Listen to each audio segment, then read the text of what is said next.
Hey, this is Chad for Different Skill, and I'm bringing you a tournament report for the team tournament that was just at last Saturday, I think. Yeah, last Saturday. And before me is my 3 decks that I took, and by I took, I mean that are all mine and my friends took for me because I can't enter as a three persons, even though I'm only one person. So I had my friends come and play around, and we got third, so that was pretty good. Unfortunately, we did not get first or second, so prize money wasn't amazing, but it was still something. So, anywho, so before we get into the 3 deck profiles, yes, you get 3, so buckle down. And did I stamp? Oh, I did stamp myself. I don't know where that happened. Interesting. Before you guys go, oh hey, it's a tournament report, turn off thing, even though I don't think many people do that. So the tournament report will be first, and then I'll have 3 deck profiles, so stay tuned at the end.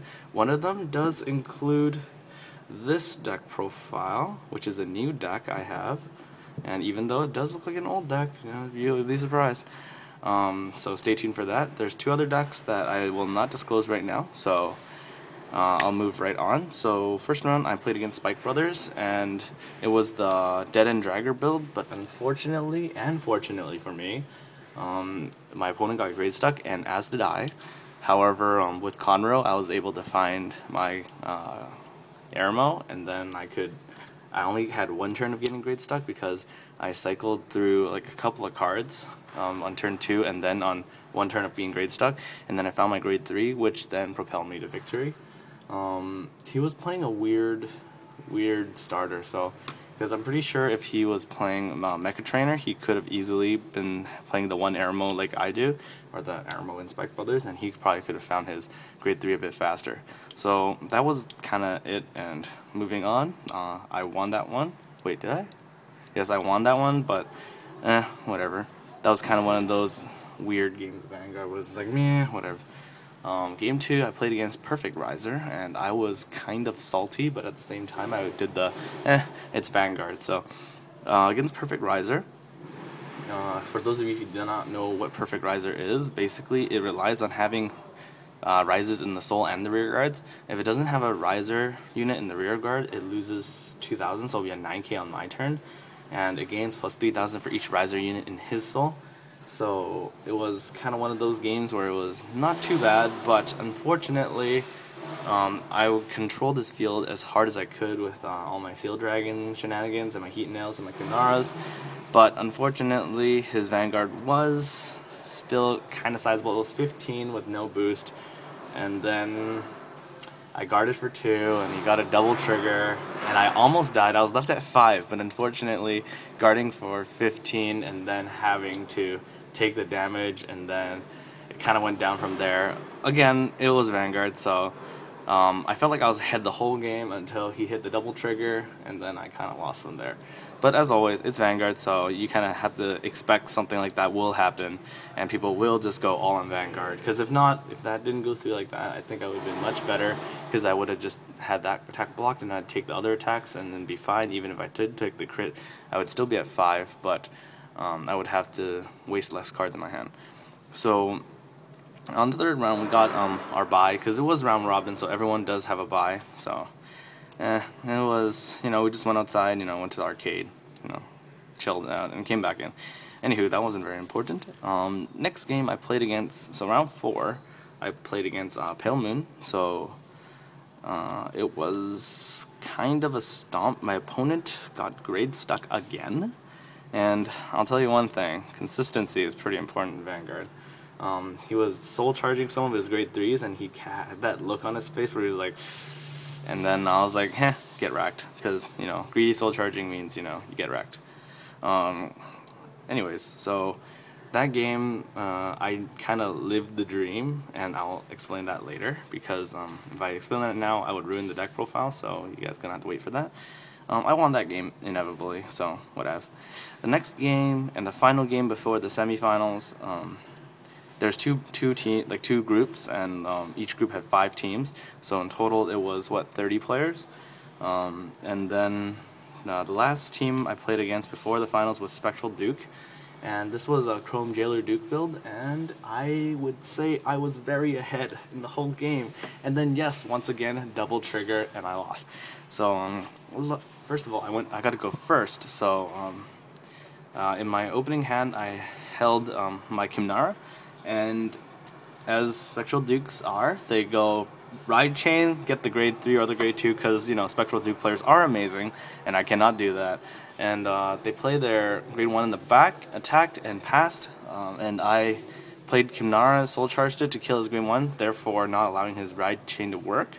And then next turn he rides his grade 2, looks at me a little funny, and plays 2 more grade 2 rear guards, so that explains why he couldn't play an extra 1. And then he attack, whatever, and on my turn, I played a Seal Dragon, and I sniped out one of his grade 2s, and he could not find something to repick, to pick out from the top 4, and then I attacked his other rear guard, and yeah, so once again, left with no rear guards, controlling Spectral Duke player as hard as I could, and then he rides Spectral Duke, once again, getting nothing from it, and then it goes downhill from there. He, like, you know, Spectral Duke players. Yeah, basically, he did the play a bunch of crap, and then, like, legit crap, like triggers and stuff. Attack, and then attack with Spectral Duke, all on Vanguard, restand, attack, all on Vanguard. And that's kind of how I lost that game. I felt like I was ahead the whole game, so I did not feel salty. I lost to Vanguard. I did not misplay, because I did control him very well, and I was kind of okay with that loss, but still a little salty. And in this game, I did a lot of losing. I shit you not. I did a lot of losing in this tournament. I think I only won like 3 games. Yeah, I won like 3 games out of like, let's see, 1, 2, 3, 4, 5, 6. Yeah, I had a 50% win rate, which is pretty shit in my opinion. But it is Vanguard, so consistency isn't something you can actually control.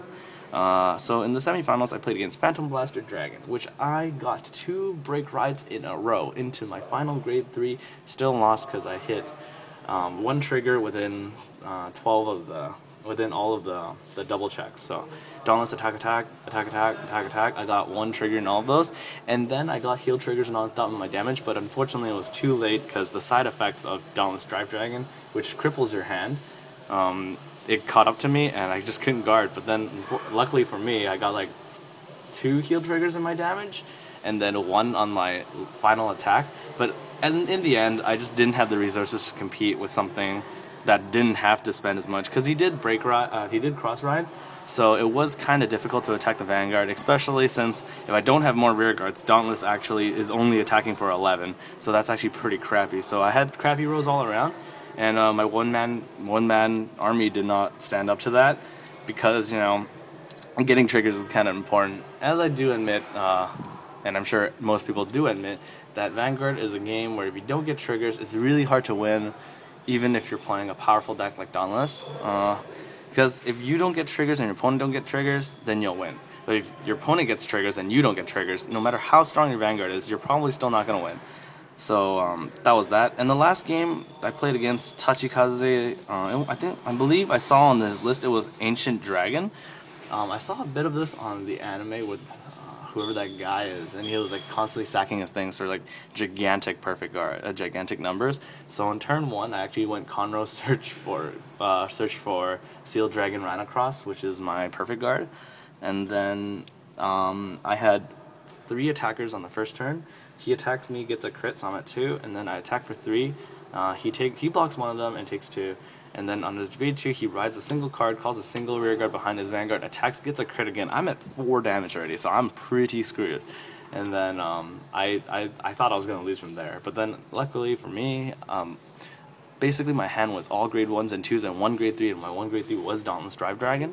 So I rode the Dauntless Drive, and then attacked, triggered Airmo, looked through 3 cards, and on my draw step, I found my last grade 3. Broke ride that, and I rode it to victory. Just kidding.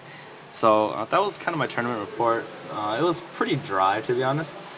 I had a bit of fun just because, like, it's Vanguard, so once in a while you just gotta, like, just say screw thinking, I'm just gonna smash in and hope I win, which is kind of fun. I mean, honestly, that's why you play Vanguard.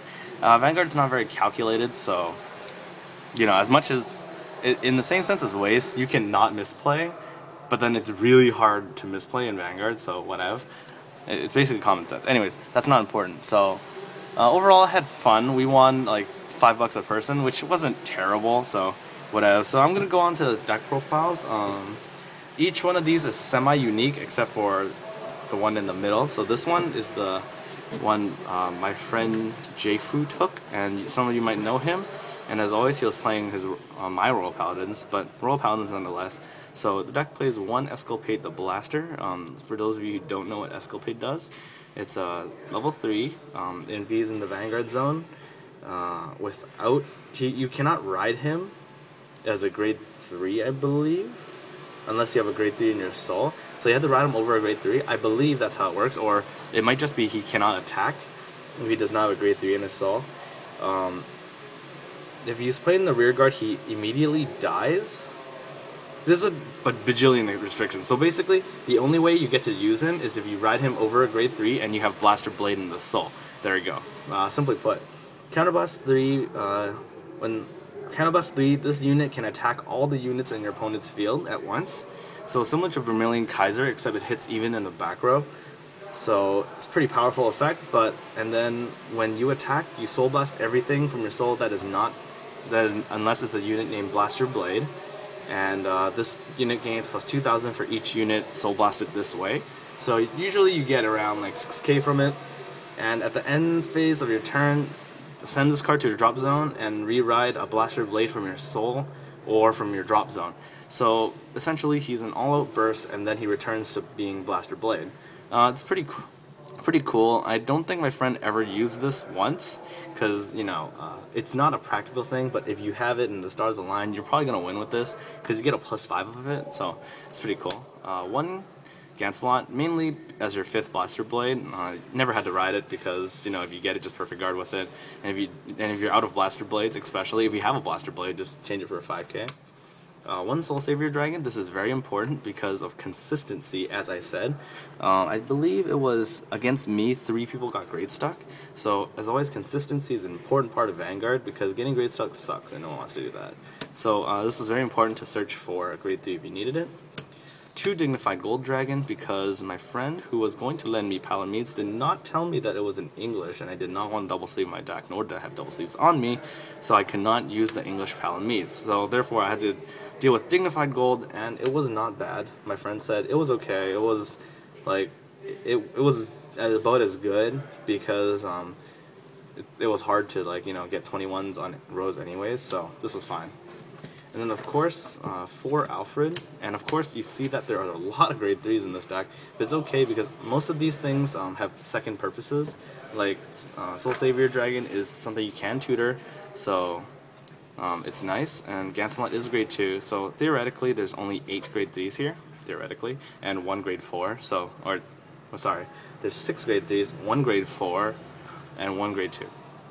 Wait, 7. Anyways, you know what I mean. So Alfred plays a big role in this, because Alfred is one of those cards where you can save yourself with it. There's a lot of 1-ups in the deck that you can take out with Alfred, so overall Alfred's just a very, very strong card. I still believe he's pretty good, but kind of is not as good as other cards in the current meta, but it wasn't bad. So move on to grade 2's original SP Blaster Blade, of course.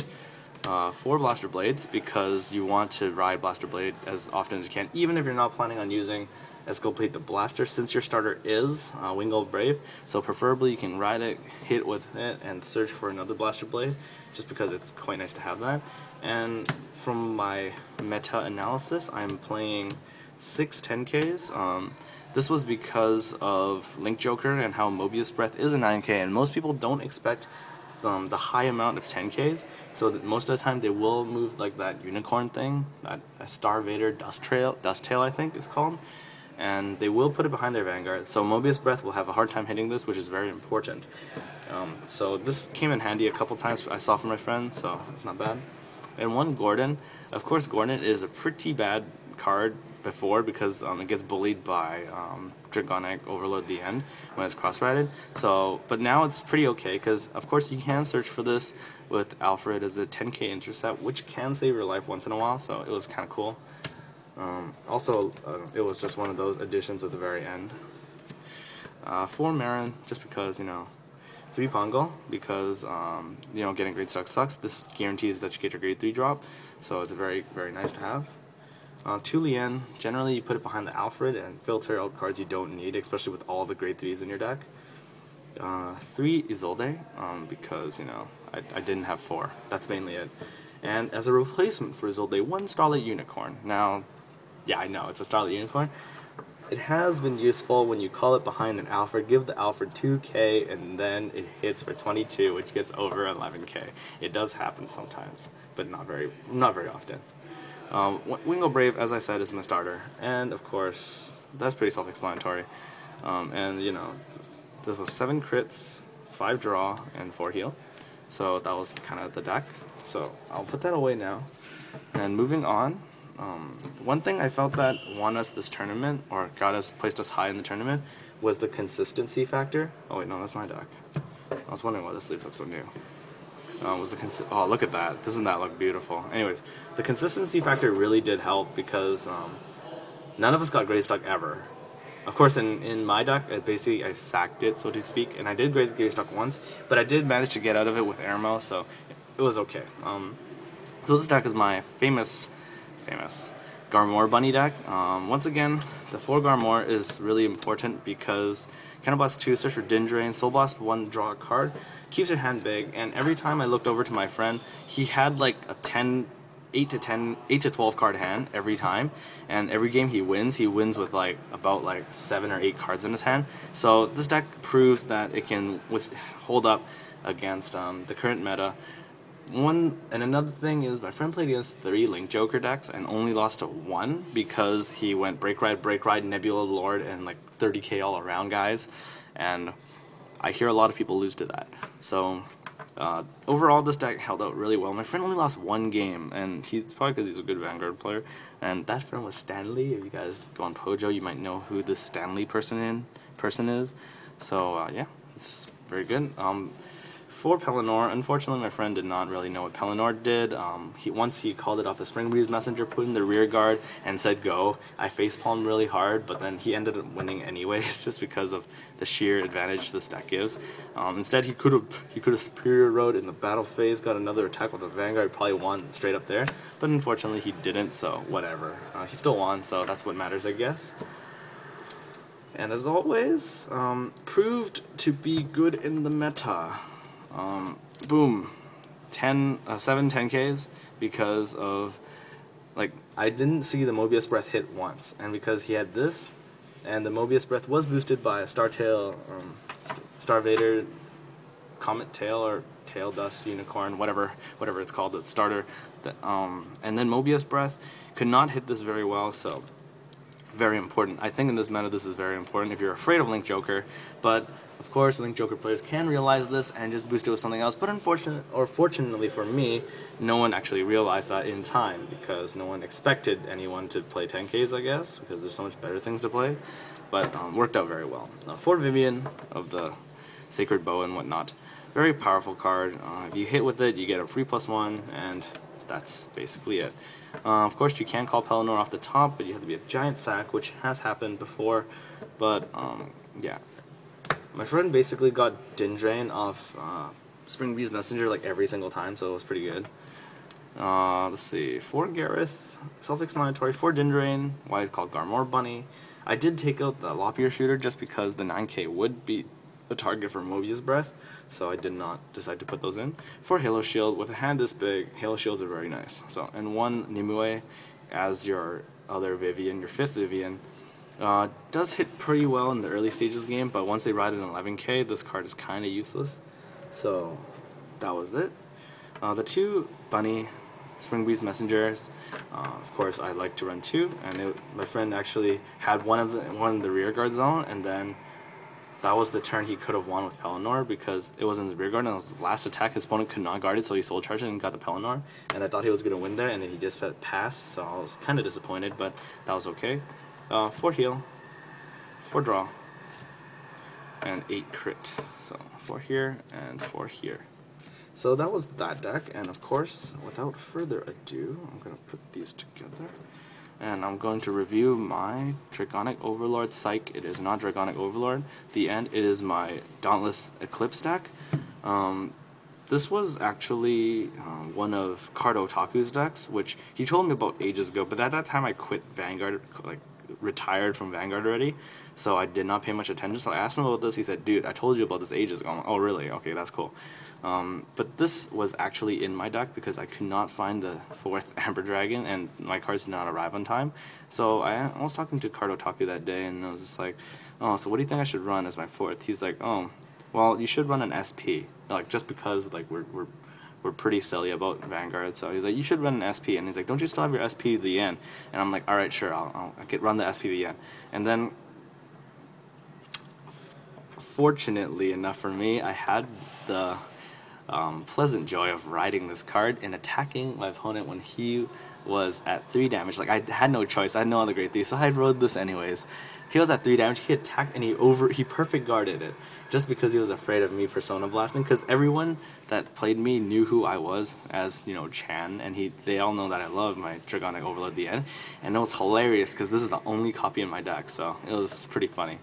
Overall, Eclipse was very good for the counter pick in the meta because I know that decks want their limit break, especially Link Joker. They basically don't do anything unless they are in limit break form.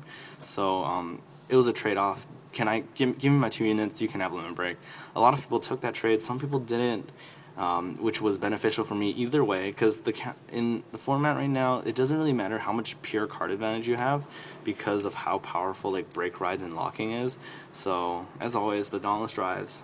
You can live the dream with this. If you hit 2 times, you can retire 4 rear guards.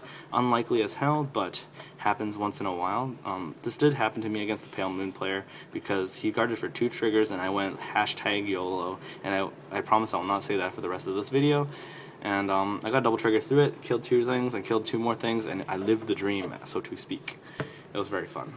On to my grade 2s, I'm playing 4 Sealed Dragon, Hunger Hell Dragon, which is pretty cool. Crossshot Garp. I wish I had Nahalms, but Nahalms are hard as hell to find. Of course, 6 10Ks.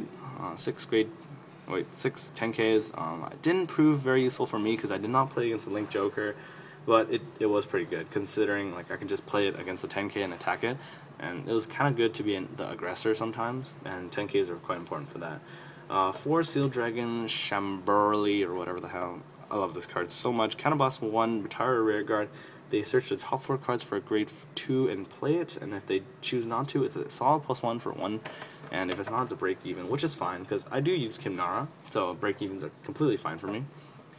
4 Sealed Dragon, 10K attacker, because I don't remember this card's name.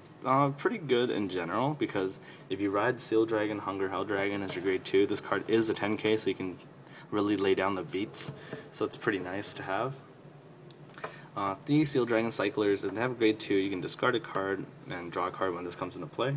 Very useful for digging for your Dauntless and your other grade 3s, so self-explanatory. This is my meta call, was Heat Nail Salamander, because you cannot lock what is not there. But I didn't play any against any Link Jokers, but this did prove very useful. Running 1 or 2, I ran 2 because I wanted to draw it sometimes, but at the same time I can search for 1 if I needed to. I use this to kill a lot of grade 1s to keep myself alive, because killing the booster behind the Vanguard is actually very important, because if they start running out of them, you start gaining a lot of advantage just by having to guard the Vanguard for a lot less.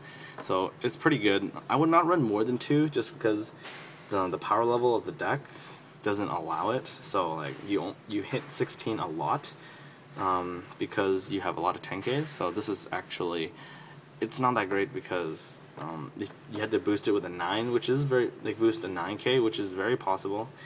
It's not very powerful. So 1 Aramo, of course, my signature 1 Aramo. Self-explanatory. You use it to cycle through your cards, and you can search it with Conroe, so it's like you're always open with it. 1 Kimnara. I only chose to play 1 Kimnara because I was playing the 2 Heat Nail, but I think it was worth it. And yes, I did have 1 Kimnara, and it did draw it against the Spectral Duke player, so I'm what they call a good player. So 3 Bari and 1 Rhino Cross, because you know I didn't want to shell out the extra money for a bunch of Rhino Crosses. Conroe, of course. Sealed Dragon triggers, so I got 4 heals, 8 crit, 4 draw. This card is really useful. especially because this card is actually something I should talk about, because this card gives plus 3,000. So I had sandbagged this card a lot. I put it in the front because no one thought I would need it later in the game, so they would not attack it if they didn't have to. So this card is actually very important, because when you break Ride with Dauntless, you should soul charge this in to give it to the Amber Dragon, because Amber Dragon is a 10k, most Vanguards are 11k, so this does help your first attack, so you don't have to rely on the trigger to make your second attack better. So this is actually very, very important to this deck. And of course, more critical triggers. So that was the triple deck profile, and for all of people who want me to do some waste, there will be a waste tournament report, and it was a 5-round game, and my hand is super like weird, because like you can see like there's this weird line across my hands. It's not like because like I'm stressing it, so then like the blood doesn't flow there. It just looks like that for some reason. Anyways, enough about my hand, because it does look kind of weird. That was the Vanguard portion of this. For those of you who want to watch Waste, I will have a 5-game tournament report along with a deck profile. And if Max is watching, yes, you know who you are, Maxi Waxy, then you will be looking forward to that, because it is a Madoka deck profile, and I did play Madoka because I did leave Noise at home just by accident. Not was on purpose, I promise. And if anyone actually cares, I pulled this in my promo pack. If anyone wants this, just feel free to PM. I will sell this because I do not care for English cards. If anyone wants this, just ask. Anyways, so that was the long-term report. Hope you guys enjoyed it, and as always, even though I never do say this, like, favorite, subscribe, all those good stuff, and I'll see you guys next time. And next time it will be Waste, and then after that maybe ZX, I think. But I will rotate between the 4 games I'm playing right now. Holy crap! And I will try to get out more constant videos. So I'll see you guys next time. Bye.